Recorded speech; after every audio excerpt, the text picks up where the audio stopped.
آپ امیر المؤمنین فاروق اعظم، بولو لبیک عمر، بولو لبیک عمر، بولو لبیک عمر، بولو لبیک عمر، بولو لبیک عمر، بولو لبیک۔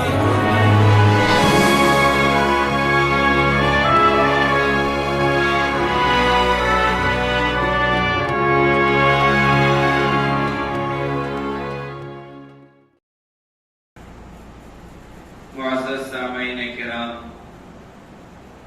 عزیزان گرامی، تمام تعریفیں اس رب کائنات کے لیے سزاوار ہیں جس رب کائنات نے ہم تمام کو ایک مختصر سی زندگی دے کر دنیا میں بھیجا ہے۔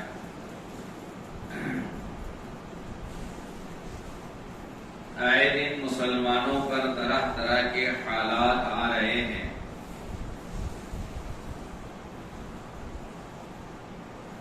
حکومت کو اور حکومت میں رہنے والوں کو جو کام کرنا تھا، جس کام کے لیے لوگوں نے انہیں چنا تھا، بجائے وہ کام کرنے کے اپنی ناکامی کو چھپانے کے لیے، بدنامی سے بچنے کے لیے، لوگوں کے ذہن کو منتشر کرنے کے لیے، لوگوں کو ان کی ناکامی پر سوال اٹھانے سے دور کرنے کے لیے حکومت ہندو مسلم کا کھیل کھیل رہی ہے۔ 8 سالوں سے ملک میں یہی ہو رہا ہے۔ کبھی طلاق کے بل کو لا کر ہندو مسلم کیا گیا، کبھی حلالہ کو چھیڑ کر ہندو مسلم کیا گیا، کبھی حجاب کا معاملہ اٹھا کر کیا گیا۔ اب دشمنان اسلام جن کے نام پر آنچ آنے پر مسلمان اپنی جان کی قربانی دینے سے پیچھے نہیں ہٹتے، ایسی شخصیت پر، جس شخصیت کی بنیاد پر اللہ نے سارے جہاں کو بنایا، پیدا کیا، آج ہمارے نبی آقائے دو جہاں، تاجدار مدینہ، شافع محشر، ساقی کوثر، جناب محمد رسول اللہ صلی اللہ علیہ وسلم کی ذات گرامی پر ناپاک لوگ، بیوقوف لوگ، کم عقل لوگ طرح طرح کی باتیں کر کے مسلمانوں کو ٹھیس پہنچا رہے ہیں، حالانکہ وہ خود جانتے ہیں کہ اللہ کے نبی علیہ الصلوۃ والسلام کی ذات ایک ایسی ذات ہے کہ دنیا جب سے بنی ہے اس وقت سے لے کر آج تک اور قیامت تک ایسی ذات نہ پیدا ہوئی نہ ہوگی۔ ان کے ہی رہنما، ان کے ہی انصاف پسند لوگ، ان کے ہی سیکولر ذہن رکھنے والوں نے، مصنفوں نے، مضمون نگاروں نے جب لکھنے کے لیے بیٹھے، ایک عیسائی، حالانکہ عیسائی مذہب کے اوپر چلنے والے مسلمانوں کے دشمن، اللہ کے نبی علیہ الصلوۃ والسلام کی ذات پر ایمان نہ لانے والے، جب ایک عیسائی مضمون نگار، مصنف جب اپنی کتاب میں تاریخ پر کچھ روشنی ڈالنا چاہا، اور دنیا جب سے بنی ہے اس وقت سے لے کر کتنے ایسے عظیم شخصیات، بڑے بڑے شخصیات جو بہت کم دنوں میں بڑے بڑے کارنامے انجام دیے، اچھے اچھے کام کیے، ان کی لسٹ لکھنے کے لیے بیٹھا، 50 آدمیوں کے نام اس نے اپنی کتاب میں لکھا۔ یہ 50 وہ آدمی ہیں جنہوں نے اپنی کم عمری میں، کم مدت میں، چھوٹی عمر میں، چند دنوں میں بے شمار کارنامے دنیا میں انجام دیے، بہت اچھے اچھے کام کیے۔ تو ان 50 ناموں پر مشتمل کتاب میں اس نے سب سے پہلے اگر کسی کا نام لکھا ہے تو میرے اور آپ کے آقا جناب محمد رسول اللہ صلی اللہ علیہ وسلم کا نام لکھا ہے، کیونکہ آقا علیہ السلام اپنی چھوٹی عمر 63 سالہ زندگی میں، مختصر زندگی میں اتنے سارے کام کر کے گئے کہ جو 200 سال کی عمر میں کوئی نہیں کر سکتا، 500 سال کی عمر میں کوئی نہیں کر سکتا، زندگیاں لگ جائیں وہ ساری باتیں کوئی بتا کر نہیں جا سکتا جو ساری باتیں ہمارے نبی نے بتا کر گئے۔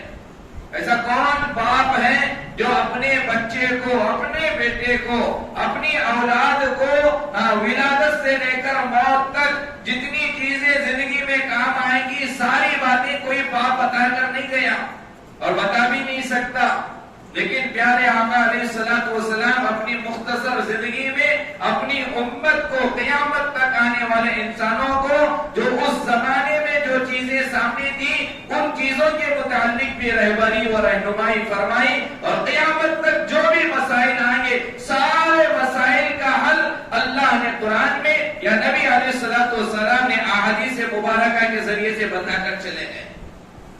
یہ کوئی مسلمان نہیں کہہ سکتا کہ یہ دنیا میں یہ چیز آئی ہو اور اس کا حل ہمارے نبی نے ہمیں نہ بتایا ہو۔ تو ایسی شخصیت کہ ہر چیز کی رہنمائی کون ہے جو ایسی رہنمائی کرے کہ بیت الخلا استنجا کرنے کا طریقہ بھی ہمارے نبی نے بتایا، کیسے داخل ہو، کیسے باہر آئے، اندر بیٹھے تو اللہ کا نام لیا جائے نہ لیا جائے، اندر بیٹھنے کا طریقہ کیا ہے، باہر آنے کے بعد دعا کون سی پڑھی جائے، اندر جاتے ہو دعا کون سی پڑھی جائے، دعا نہ پڑھیں گے کیا نقصان ہوگا، باہر آنے کے بعد غفران اگر کیوں کہا جائے، یہ ساری تفصیلات اللہ کے نبی نے استنجا کا طریقہ بتایا، نکاح ہوا پہلی رات گزارنے کا طریقہ بتایا، گھر میں بچہ پیدا ہوا، بچہ پیدا ہونے کے بعد اس بچے کے ساتھ کیا معاملہ کیا جائے، ولادت کا طریقہ، جوانی کا طریقہ، نکاح کا طریقہ، استنجا کا طریقہ، انتقال ہو جائے میت کو کیسے سلایا جائے وہ طریقہ، کیسے نہلایا جائے وہ طریقہ، کیسے جنازے کو قبرستان کر لے کر چلا جائے وہ طریقہ، جنازے کی نماز پڑھنے کا طریقہ، میت کو قبر میں اتارنے کا طریقہ، مٹی ڈالنے کا طریقہ، انتقال کے بعد دفنانے کے بعد اس میت کے لیے خیر کی کون سی چیزیں ہیں، شر کی کون سی چیزیں ہیں، وہ سارے طریقے ہمارے نبی علیہ الصلوۃ والسلام نے مختصر زندگی میں بتا کر چلے۔ آج ایسی شخصیت پر کیچڑ اچھالنا چاہتے ہیں، طرح طرح کی نازیبا باتیں، یہ جو پارٹی بی جے پی کی پارٹی میں جو ہیں، جو اپنے آپ کو بڑے دانشور سمجھ رہے ہیں، ہمارے نبی پر انگلیاں اٹھا رہے ہیں، زبان درازی کر رہے ہیں، انہیں کیا معلوم ہمارے نبی کی ذات کوئی سی ذات ہے۔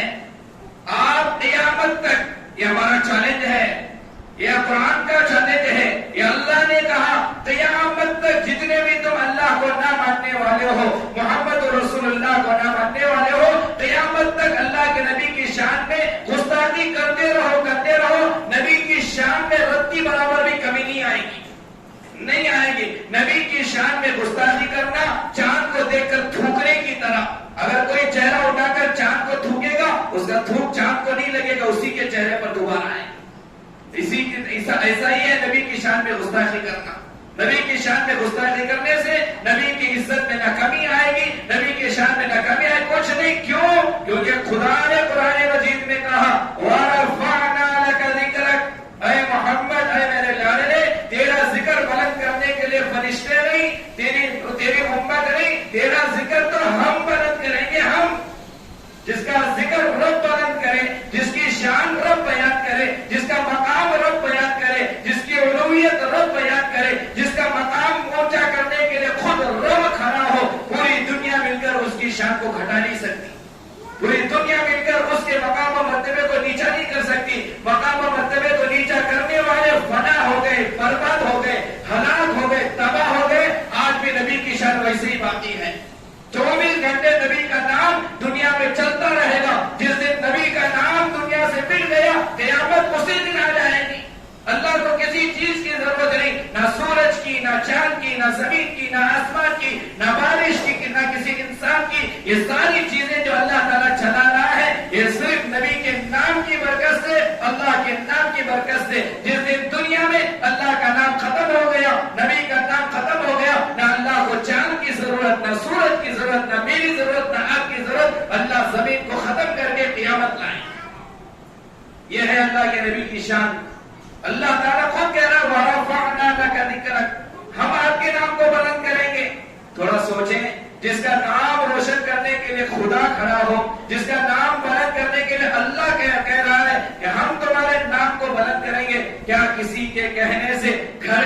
پیشاب کرنے والے کی گستاخی کرنے سے کیا نبی کی شان میں کمی آئے گی؟ کیا معلوم انہیں پیشاب کیسا کرنا ہے؟ انہیں اتنا بھی علم نہیں کہ پیشاب کھڑے ہو کر کرنا، بیٹھ کر کرنا، انہیں اتنا بھی معلوم نہیں کہ پیشاب کرنے کے بعد اس جگہ کو دھونا، یہ بغیر دھوئے کے اٹھنے والا ہمارے نبی کی شان میں گستاخی کرے اور نبی کی شان میں گراوٹ آ جائے، کمی ہو جائے، یہ ناممکن ہے۔ لیکن افسوس اس بات کا کہ جب نبی کی شان میں گستاخی کی جا رہی ہو اور ہم مسلمان سوتے رہیں، نبی کی شان میں بولا جا رہا ہو، ہم کاروبار میں مشغول رہیں، نبی کی شان میں آوازیں کی جا رہی ہو، نبی کی شان کے خلاف بہت ساری باتیں کی جا رہی ہو، اور میں میرے بیوی بچوں کے ساتھ مست رہوں، کاروبار میں مست رہوں، اپنے گھر بار میں مست رہوں، یہ محبت کی علامت نہیں ہے، یہ محبت کی علامت نہیں ہے۔ مسلمان وہ ہے جو نبی پر آ جائے، اپنی جان دینے کو تیار ہو جائے، اپنی گردن کٹانے کو تیار ہو جائے، بیوی کو بیوہ کرنے کے لیے تیار ہو جائے، بچوں کو یتیم بنانے کے لیے تیار ہو جائے۔ صحابہ نے اس کی مثالیں پیش کی، سینکڑوں واقعات کتابوں میں پڑے ہوئے۔ لہذا معزز سامعین کرام، آج کے موجودہ حالات میں جگہ جگہ اللہ کے نبی علیہ الصلوۃ والسلام کی شان میں گستاخی کی جا رہی ہے۔ ڈاکٹر شرما نے کہا بہت سارے یہ حکومت والے کہہ رہے ہیں اور حکومت خاموش تماشائی بن کر بیٹھی ہے۔ ہمیں ہماری جتنی طاقت ہے، ہماری جتنی صلاحیت ہے، جس طریقے سے جمہوری ملک میں ہم ان کے خلاف لڑ سکتے ہیں، کہہ سکتے ہیں، بولنا چاہیے، کہنا چاہیے، لکھنے کی صلاحیت اللہ نے دی ہے، لکھ کر یہ ثابت کرنا چاہیے کہ یہ جو گستاخی کی جا رہی ہے غلط ہے، ان کے جوابات ہمیں دینا چاہیے، میدان میں اترنا چاہیے، اور جو کرنا جو علماء نے ہمیں صحیح رہبری کی جا رہی ہے، رہنمائی جو علماء کر رہے ہیں، ان کی رہبری میں، رہنمائی میں ہمیں آگے بڑھنا چاہیے۔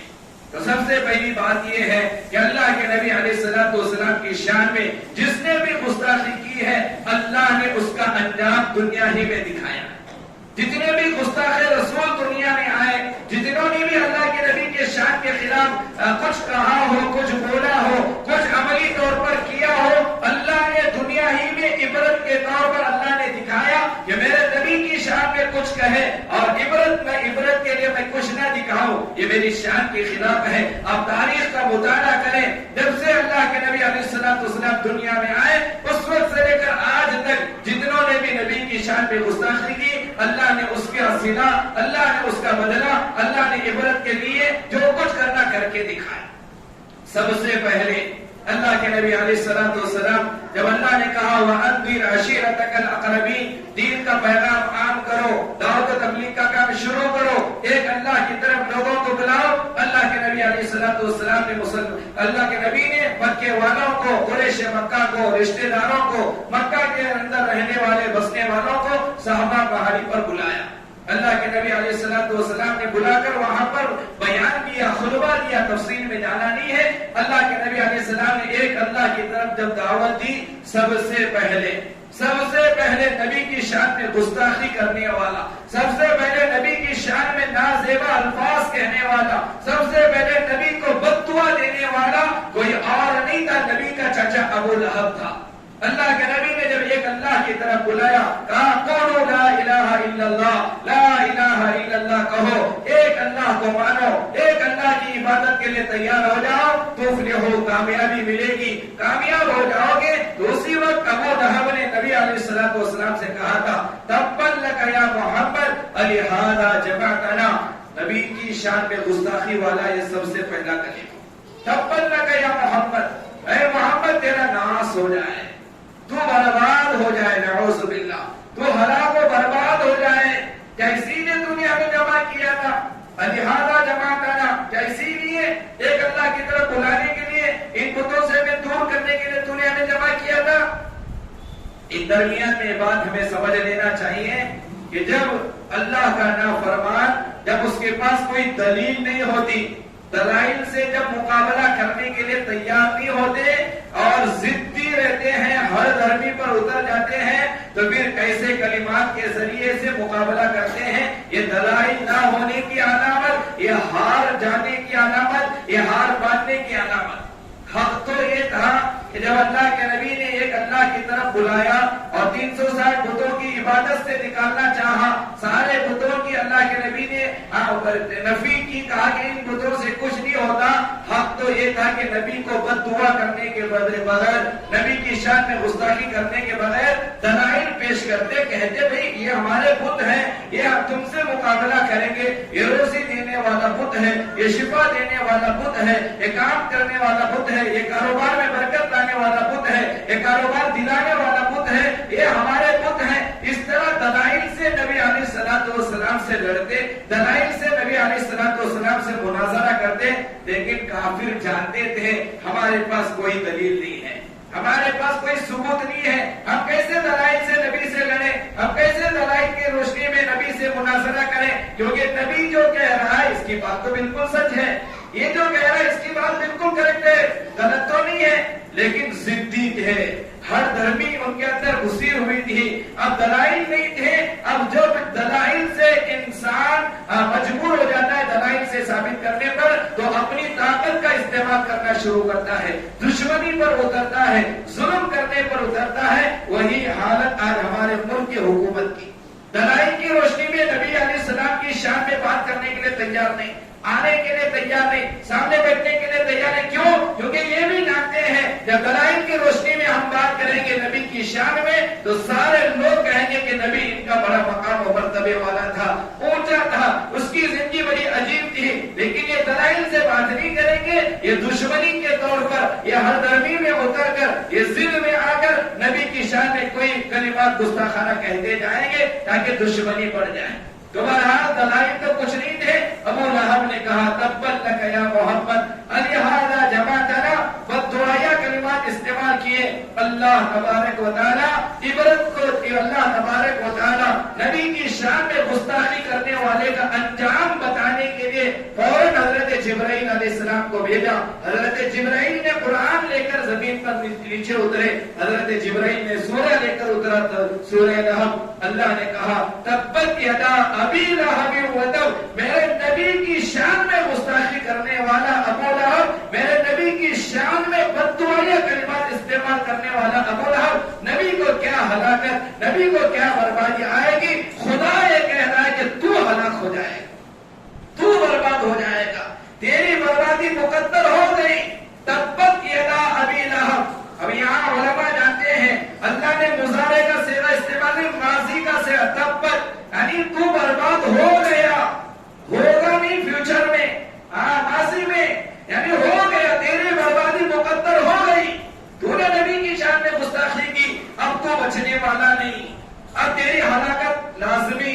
تبت یدا، کیا ہوا معاملہ؟ تاریخ گواہ ہے، جنگ بدر کے 7ویں دن، بدر ہونے کے بعد 7 دن کے بعد مکے کے اندر تعاون پھیلا اور بیماری لاحق ہو گئی ابو لہب کو۔ ایسی بیماری کیونکہ پہلے ہی سے عرب میں چھوت اچھوت کا معاملہ تھا، وہ ایسا تعاون تھا جس تعاون میں جو بھی ملوث ہوتا اس ملوث انسان کو، بیمار انسان کو عرب میں کوئی چھونے کے لیے تیار نہیں ہوتا، پکڑنے کے لیے کوئی تیار نہیں ہوتا۔ ایسے تعاون میں، ایسی بیماری میں ابو لہب کو اللہ نے ملوث کیا، بیمار ہو گیا، کوئی سامنے آنے کے لیے تیار نہیں، نہ اولاد سامنے آنے کے لیے تیار، نہ رشتے دار سامنے آنے کے لیے تیار، کوئی تیار نہیں، کوئی، حالانکہ بڑا مالدار خوبصورت ہے لیکن اللہ نے ایسی بیماری لاحق کر دی، کوئی قریب آنے کے لیے تیار نہیں، کوئی چھونے کے لیے تیار نہیں۔ اب اسی بیماری میں انتقال ہوا، نبی کے شان میں گستاخی کرنے والا، اسی کے اندر انتقال ہوا۔ انتقال کے بعد بھی کوئی چھونے کے لیے تیار نہیں، قریب آنے کے لیے تیار نہیں، پکڑنے کے لیے تیار نہیں۔ نعش ایسی پڑی ہے، لکھا ہے تاریخ کی کتابوں میں 7 دن ہو گئے کوئی جنازہ اٹھانے کے لیے قریب نہیں، کوئی قریب نہیں آیا، یہاں تک کہ بدبو آنا شروع ہو گئی، میت سے بدبو پھیل گئی، کوئی قریب نہیں آیا۔ آخر میں کیا ہوا؟ کوئی چھونے کے لیے تیار نہیں تھا، لکڑیوں سے ڈھکیل ڈھکیل کر گڑھے میں پھینک دیا گیا۔ یہ ہے نبی کی شان میں گستاخی کرنے کا انجام۔ اللہ نے دکھایا جو میرے محبوب کی شان میں گستاخی کرے گا ہم اس کا انجام ویسا ہی کر کے دکھائیں گے۔ نبی کی شان میں گستاخی کرنے والا کون ہے نہیں دیکھا جائے گا، نبی کا رشتہ داری کیوں نہ ہو، چچا تھا اب ہم چچا نہیں، رشتہ داری کا کوئی اعتبار نہیں، چاہے وہ نبی کا چچا ہی کیوں نہ ہو۔ جب ہمارے محبوب کی شان میں گستاخی کرے گا، جب ہمارے محبوب کی شان میں غلط الفاظ کہے گا ہم اس کے ساتھ ایسے ہی انجام کریں گے. اسی ابو لہب کا بیٹا عتبہ نے جب سفر میں جانا تھا، سفر میں جانے سے پہلے اپنے ابا ابو لہب سے کہا ابا سفر بلکہ شام کا سفر ہے، جانے سے پہلے میں محمد کے پاس جاؤں گا، جا کر نازیبا الفاظ کہوں گا، بری باتیں کہہ کر آؤں گا. آیا عتبہ، اللہ کے نبی کے شان میں گستاخی کی، غلط باتیں کہا، واپس آیا، لیکن جب غلط باتیں کہہ کر جانے لگا اللہ کے نبی علیہ السلام نے دعا کی، اے اللہ تیرے کتوں میں سے ایک کتے کو اس پر مسلط فرما، تیرے کتوں میں سے کتے کو اس پر مسلط فرما. اس نے سن کر ابو لہب کی خدمت میں آیا، آ کر سارا واقعہ سنایا. ابو لہب نے کہا جب محمد نے یہ کہا ہے ضرور تجھے اللہ کے کتوں میں سے کوئی کتا چیر کر رکھ دے گا، ختم کر دے گا. یقین تھا نبی کی بات پر، نبی کی ایک ایک بات پر انہیں یقین تھا، لیکن ضدی تھے، ہر طرف انسان تھے. اب یہ جب گیا سفر میں جاتے وقت ابو لہب نے کہا سارے سفر کے ساتھیوں سے جب سونے کا وقت آ جائے اسے درمیان میں سلانا، سب کو بازو میں سلانا تاکہ اس پر کوئی جانور حملہ نہ کرے. چلے گئے سفر میں، جہاں پر ان کا قیام تھا وہاں ایک راہب رہتا تھا. راہب نے ان سے کہا یہاں کیوں آئے ہو، یہاں کیوں قیام کرنا چاہتے ہو؟ یہاں درندے بہت ہیں، یا چیر پھاڑ کر کھانے والے جانور ایسے ہی گزرتے رہتے ہیں، لہذا بڑی حفاظت سے آرام کرنا. اب درمیان میں عتبہ کو سلایا گیا، سارے ساتھی اس کے بازو میں سوئے تاکہ کوئی جانور عتبہ پر حملہ نہ کرے. اللہ نے اس جنگل کے جانور شیر کو اللہ نے حکم دیا کہ میرے محبوب کا دشمن، میرے محبوب کی شان میں گستاخی کرنے والا گستاخی کر کے تیرے جنگل میں آ کر سویا ہے، قیام کر رہا ہے، جا کے اس کا بدلہ لے. ایک کتاب میں لکھا ہے حقیقت اللہ ہی بہتر جانتا ہے. اس شیر نے اللہ سے کہا اے اللہ میں اسے پہچانوں گا کیسے، مجھے کیسے معلوم ہوگا کہ اتنے سارے وہاں سوئے ہوئے ہیں، ان تمام میں نبی کی شان میں گستاخی کرنے والا کون؟ اللہ میں کیسے معلوم کروں، مجھے کیسے معلوم ہو کہ کون کیا ہے نبی کی شان میں گستاخی؟ اللہ نے کہا جا کر اس کے منہ کی بدبو سونگ لے، جس کے منہ کی بدبو سے تجھے معلوم ہو جائے کہ نبی کی شان میں گستاخی کرنے والا، اسے چیر پھاڑ کر رکھ دے. لکھا ہے کتاب میں، آیا شیر جتنے سوئے تھے ایک ایک کے منہ کے قریب گیا، سونگتا گیا، آخر میں دیکھا بازو میں سونے والوں میں کسی کے منہ سے بدبو نہیں آئی، پھلانتا ہوا درمیان میں آیا، عتبہ کے منہ سے سونگا، نبی کی شان میں گستاخی کرنے کی بدبو آئی، فوراً چیر پھاڑ کر رکھ دی. یہ ہے نتیجہ، یہ ہے عبرت نبی کے شان میں گستاخی کرنے کا. ابو لہب کا نتیجہ عبرت اللہ نے بنا کر دکھایا. اس کے بیٹے کو اللہ نے عبرت کے طور پر بتایا آج جو نبی کی شان میں گستاخی کر رہے ہیں صبر کریں، صبر کریں. اللہ انشاءاللہ ہماری زندگی اتنی لمبی کرے، ہم ہماری زندگی میں دیکھیں کہ اللہ ان کے ساتھ بھی وہی معاملہ کرے گا انشاءاللہ. وہی معاملہ ہوگا ان کے ساتھ جو نبی کی شان میں گستاخی کر رہے ہیں، جو نبی کے شان میں خلاف باتیں کر رہے ہیں. لیکن سب سے پہلے اللہ تو ان سے بدلہ لے گا، کیونکہ اللہ نے وعدہ کیا انا کفیناک المستہزئین. یہ قرآن میں ہے، یہ اللہ کا وعدہ ہے. یہ اللہ نے کہا ہے انا کفیناک المستہزئین. اے محمد، اے میرے لاڈلے، اے میرے محبوب، پریشانی کی کوئی بات نہیں، غم کرنے کی کوئی بات نہیں. اگر تیری شان میں کوئی خلاف بولے، تیرے شان میں کوئی گستاخی کرے اور تیری امت خاموش رہے، کوئی بات نہیں ہے. تیرے چاہنے والے خاموش ہو جائیں، کوئی بات نہیں ہے. بدلہ کون لیں گے؟ بدلہ کون لیں گے؟ اللہ نے کہا انا، ہم آئیں گے بدلہ لیں گے. ہم تیرے خدام میں گستاخی کرنے والوں کے بدلہ ہم آئیں گے. اللہ کہہ رہا ہے کہ میں بدلہ لوں گا تو شان میں گستاخی کرنے والے بچ جائیں گے. کیا اللہ نہیں دکھایا؟ حال ہی میں ایک کو مارا گیا گلا کھود کر، چند سال پہلے اس نے بھی نبی کی شان میں گستاخی کیا تھا. اللہ نے اس کے لیے بھی عبرت کی موت دیا.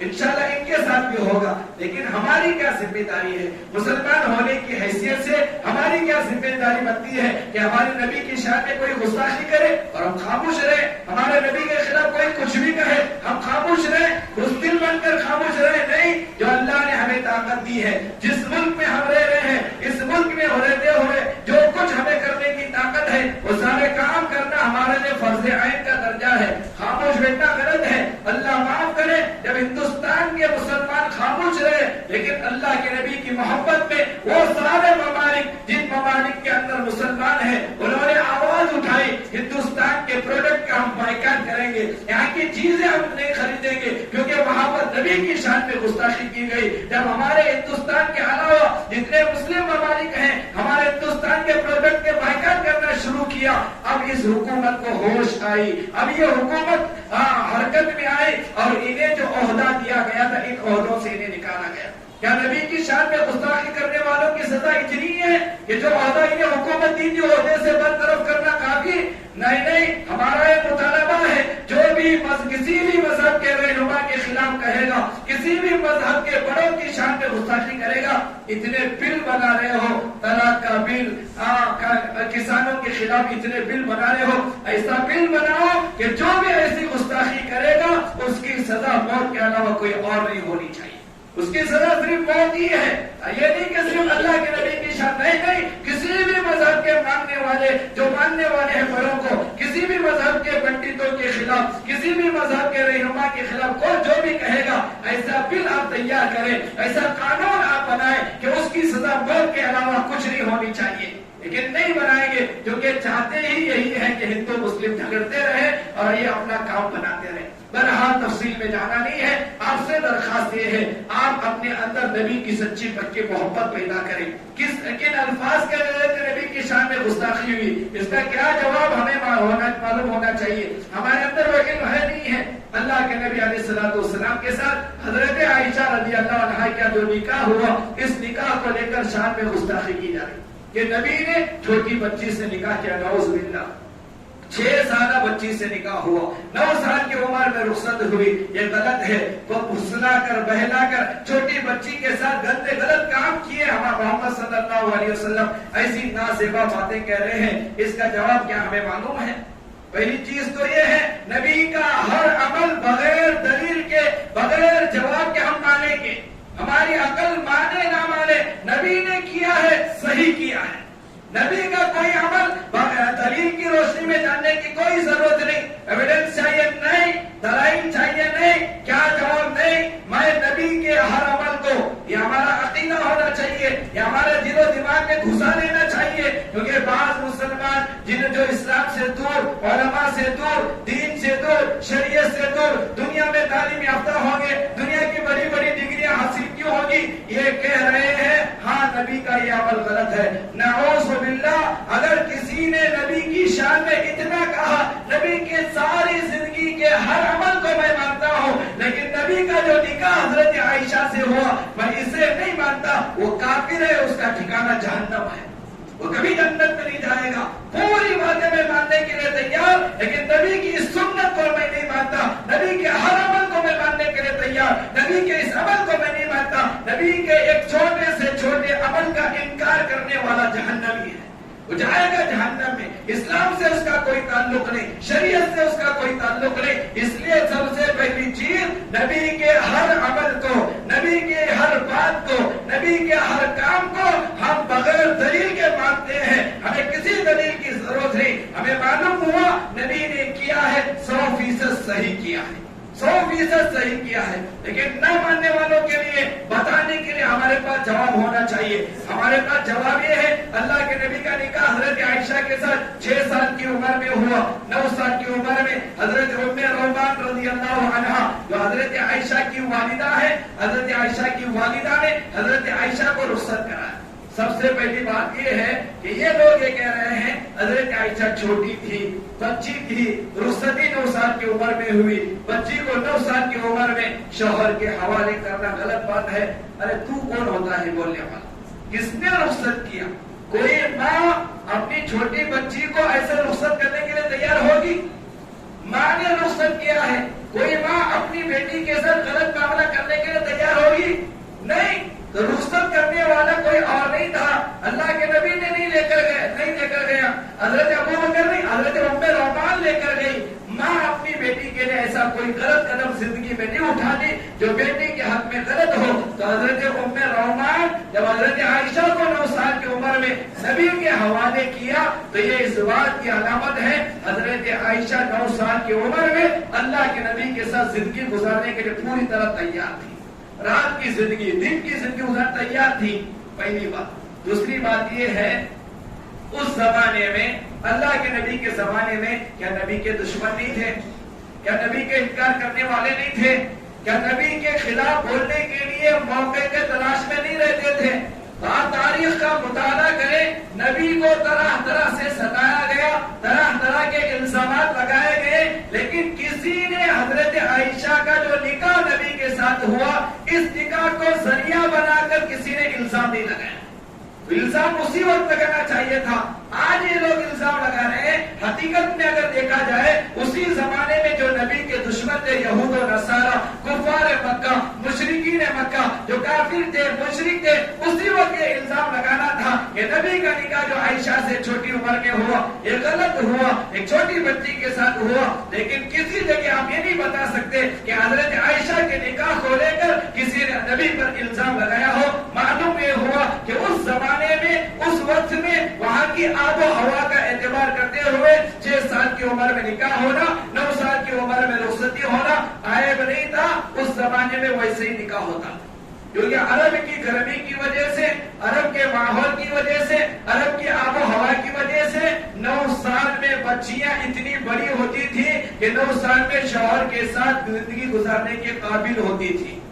آج ہائبرڈ کا زمانہ چل رہا، آج کا غذا صحیح نہیں ہے، آج 15 سال ہے تو بھی ہماری نوجوان لڑکی بچی دکھتی۔ آج کے زمانے کو دیکھ کر، ہائبرڈ کھانے والی لڑکیوں کو دیکھ کر حضرت عائشہ کے اوپر الزام لگانا یہ بے وقوفی ہے۔ اس زمانے کی غذا، اس زمانے کی آب و ہوا اور عرب کی گرمی اگر دیکھی جائے، 9 سال کی عمر میں رخصتی ہونا کوئی غلط بات نہیں تھا۔ تو 2 باتیں، پہلی بات رخصتی کرنے والی ماں تھی، ماں بیٹی کے تعلق سے کوئی غلط فیصلہ نہیں لیتی، اور دوسری بات اس زمانے میں عرب میں جتنے بھی نبی کے دشمن تھے، حضرت عائشہ کے نکاح کو لے کر کسی نے انگلی نہیں اٹھائی۔ آج انگلی اٹھانا بے وقوفی ہے، آج انگلی اٹھانا حماقت ہے، آج انگلی اٹھانا کم علمی کی علامت ہے۔ اگر انگلی اٹھانا ہی تھا تو اس زمانے میں اٹھانا تھا۔ نبی کو کیا کیا نہیں کہا گیا، نبی علیہ السلام کو مجنون، دیوانہ کہا گیا، ساحر اور مجنون، پاگل کہا گیا، دیوانہ کہا گیا، جادوگر کہا گیا، کیا کیا نہیں کہا گیا۔ اتنا سب کچھ کہنے والے کیا نبی کو اس نکاح کو لے کر اللہ کے نبی علیہ السلام اللہ کے نبی کی شان میں گستاخی نہیں کر سکتے تھے؟ کر سکتے۔ اب ایک سوال یہ ہے، نبی کو کیا ضرورت تھی حضرت عائشہ سے نکاح کرنے کی؟ کیا ضرورت تھی اتنی چھوٹی عمر والی لڑکی سے نکاح کرنے کی؟ ہمارے نبی کو کیا ضرورت تھی؟ اب اس کا جواب سن لیں۔ اللہ کے نبی علیہ السلام، ہمارا یہ عقیدہ ہونا چاہیے، اللہ کے نبی کی جتنی بھی بیویاں ہیں، اللہ کے نبی نے جتنی بھی شادیاں کی ہیں، نبی نے کوئی نکاح شہوت کی بنیاد پر نہیں کیا۔ اللہ کے نبی علیہ السلام کسی سے بھی نے نکاح کیا ہے شہوت کی بنیاد پر نہیں کیا۔ اگر یہ دلیل یاد رکھیں، نبی علیہ السلام خواہش کی بنیاد پر، شہوت کی بنیاد پر اگر نکاح کرنا ہوتا، 25 سال کا نوجوان پہلا نکاح 40 سال کی عورت سے نہیں کرتا۔ نبی کا جو نکاح، پہلا نکاح کتنی عمر میں ہوا؟ 25 سال کی عمر میں ہوا۔ کس سے ہوا؟ اگر اللہ کے نبی خواہشات والے ہوتے، اللہ کے نبی شہوت کی وجہ سے کسی سے نکاح کرتے، جیسے آج کل میں اور آپ کرتے ہیں، کسی نوجوان سے کہو 2 نکاح، 2 شوہر کی طلاق یافتہ یا بیوہ آج ہمارے محلے میں موجود ہے، جا کر نکاح کر لے۔ کیا 25 سال کا نوجوان 2 شوہر سے جو کھلا ہو کر آئی ہوئی عورت سے نکاح کرے گا؟ نہیں کرتا۔ لیکن نبی کی وہ اکیلی ذات ہے، اللہ کے نبی علیہ السلام کا جو پہلا نکاح حضرت خدیجہ سے ہوا۔ حضرت خدیجہ کنواری نہیں تھی، حضرت خدیجہ 2 شوہروں سے ہو کر آئی تھی، تو نبی نے نکاح کیا۔ تو نبی کا پہلا نکاح، نبی کی عمر 25 سال، حضرت خدیجہ کی عمر 40 سال، تو نبی خواہش کی بنیاد پر نکاح نہیں کرتا۔ خواہش کی بنیاد پر نکاح کرتا تو 25 سالہ 20 سال کی کنواری لڑکی کو تلاش کرتا، 18 سال کی کنواری لڑکی کو تلاش کرتا، لیکن نبی نے ایسا کبھی نہیں کیا۔ آخری عمر میں اللہ کے نبی علیہ السلام نے حضرت عائشہ سے نکاح جو کیا چھوٹی عمر میں، تو یہ بھی خواہش کی بنیاد پر، شہوت کی بنیاد پر نہیں تھا، کیونکہ نبی کی زندگی 2 طرح کی، نبی کی زندگی 2 طرح کی۔ ایک نبی کی زندگی مسجد نبوی میں ہونے والے اعمال کی زندگی، سفر والی زندگی، لیکن نبی کی زندگی کا ایک جو ہے وہ نجی زندگی، وہ تنہائی والی زندگی، خلوت والی زندگی، رات والی زندگی۔ نبی تنہائی میں کیا کرتے تھے، کیسا رہتے تھے، کیا اعمال نبی کے تنہائی میں تھے، یہ بھی اعمال امت کو معلوم ہونا ہے۔ اور نبوت والی زندگی سے بھی امت کو واقفیت ہونا ہے، اس لیے اللہ کے نبی نے حضرت عائشہ سے نکاح کیا۔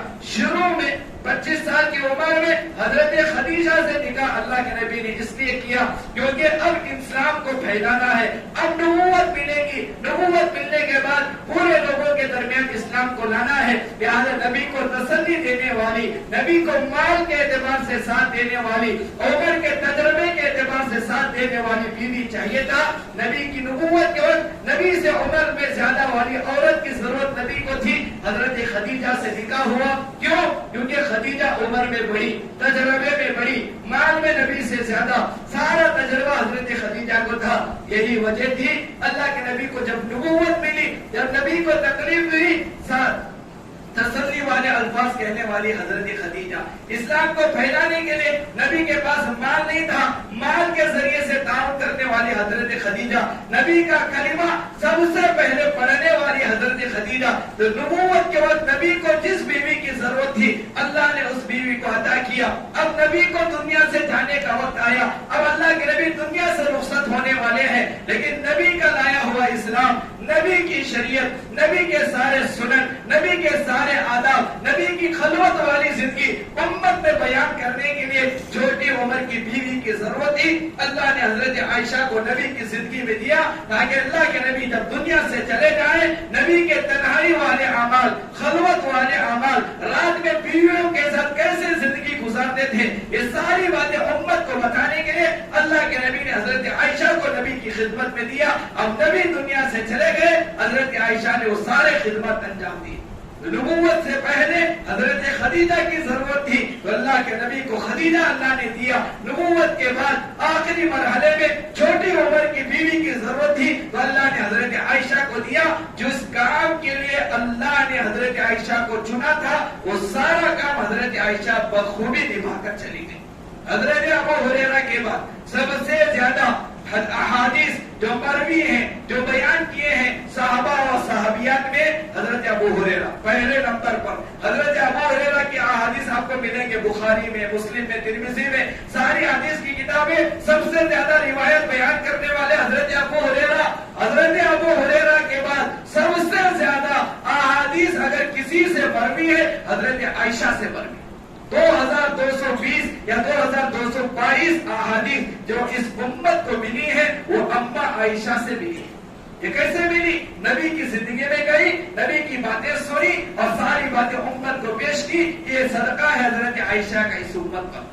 تو اس حضرت عائشہ اور نبی کے ساتھ جو نکاح ہوا یہ اس امت کے خیر خواہی کے لیے، امت پر دین کو پہنچانے کے لیے، نبی کی باتیں ہمارے تک پہنچانے کے لیے۔ حضرت عائشہ مفتیہ تھی، حضرت عائشہ حافظہ تھی۔ بڑے بڑے کبار صحابہ جب کسی مسئلے میں پریشان ہوتے، اس مسئلے کا حل انہیں نہ ملتا تو وہ صحابہ حضرت عائشہ کی خدمت میں آ کر پوچھتے کیا نبی کے طرف سے اس مسئلے کے لیے کوئی رہنمائی ہے؟ فوراً حضرت عائشہ رہبری و رہنمائی فرماتی۔ بڑے بڑے مسائل حضرت عائشہ نے حل کیا ہے، مثالیں دینے کے لیے وقت نہیں ہے، لہذا اس امت کی مفتیہ حضرت عائشہ تھی۔ پورے قرآن مجید کو یاد کرنے والی حضرت عائشہ تھی، حافظہ تھی، مفتیہ تھی، بڑے بڑے صحابہ کے مسائل حل کرنے والی تھی۔ لہذا امت کی ضرورت کے خاطر اللہ نے حضرت عائشہ کو نبی علیہ السلام کی بیوی بنایا۔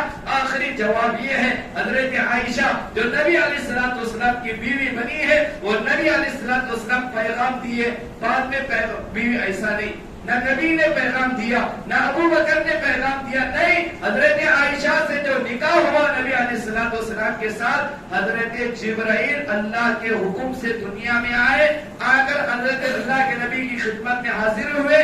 نبی کو حضرت عائشہ کی فوٹو دکھا کر، تصویر دکھا کر اللہ کے نبی سے جبرائیل نے کہا اللہ کا حکم ہے محمد آپ اس لڑکی سے ابو بکر کی بیٹی سے نکاح کریں۔ یہ نکاح تو اللہ کے حکم سے ہوا، پھر اس نکاح پر انگلی اٹھانا، اس نکاح پر اعتراض کرنا اسلام چھوڑنے کے برابر، اسلام سے نکلنے کے برابر۔ اسی لیے حضرت عمر فاروق رضی اللہ عنہ سے جب رائے معلوم کی، جب حضرت عائشہ رضی اللہ عنہ پر تہمت لگی، واقعہ تفسیر میں جانا نہیں ہے، قرآن مجید میں اس واقعے کی تفصیل آئی، لہذا جب حضرت عمر فاروق سے اللہ کے نبی نے پوچھا حضرت عائشہ پر، بیوی پر، میرے ابو بکر کی بیٹی پر یہ تہمت لگی ہے، اس تہمت کے تعلق سے عمر حضرت عمر نے کیا کہا؟ اے محمد رسول اللہ، اے اللہ کے رسول، رائے دینے سے پہلے سوال کرتا ہوں، پہلے آپ میرے سوال کا جواب دیں، جب آپ میرے سوال کا جواب دیں گے عمر بعد میں رائے دے گا۔ حضرت عمر سے نبی نے کہا بتا تیرا سوال کیا ہے؟ حضرت عمر نے کہا پہلے مجھے آپ یہ بتائیں، عائشہ کا نکاح جو تمہارے ساتھ ہوا یہ آپ کی مرضی کی وجہ سے ہوا یا اللہ کے حکم سے ہوا؟ یہ سوال تھا حضرت عمر کا۔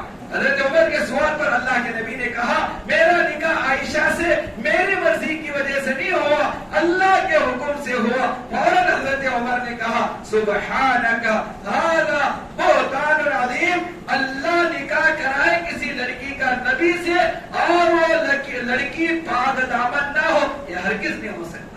پر بتانا یہ ہے نبی کے ساتھ جو حضرت عائشہ کا نکاح ہوا یہ اللہ کے حکم سے ہوا، یہ اللہ نے کروایا ہے۔ تو جس لڑکی کا نکاح اللہ کرائے وہ نکاح کبھی غلط نہیں ہو سکتا، اس نکاح کی خاطر اعتراض کرنا غلط ہے۔ لہذا جو آج کل کے اسلام کے دشمن، مسلمانوں کے دشمن، نبی کے دشمن جو آج کل ہندوستان میں حکومت میں رہتے ہوئے، بی جے پی حکومت میں رہتے ہوئے جو نبی کی شان میں گستاخی کر رہے ہیں، انہیں کڑی سے کڑی سزا دلوانے کے لیے جو کچھ جمہوری ملک میں ہمیں حق حاصل ہے اس کے لیے آواز اٹھانا ہماری ذمہ داری ہے۔ اللہ نے آپ تمام کو جو صلاحیتیں دی ہیں ان صلاحیتوں کا بھرپور استعمال کرتے ہوئے آواز اٹھائیں، آواز بلند کریں۔ اگر آپ جو فیلڈ میں ہیں اس فیلڈ میں جو بھی غیر مسلم آپ کے دوستوں میں ہیں، آپ کے تعلقات میں ہیں، آپ انہیں بتائیں یہ جو کچھ اعتراضات ہو رہی ہے غلط ہے، اس کا صحیح جواب ہے جو کچھ آج آپ نے سنا یہ ساری باتیں ہمارے نان مسلم تک پہنچانا یہ آپ کی ذمہ داری ہے۔ ایک اور ذمہ داری آپ کی یہ ہے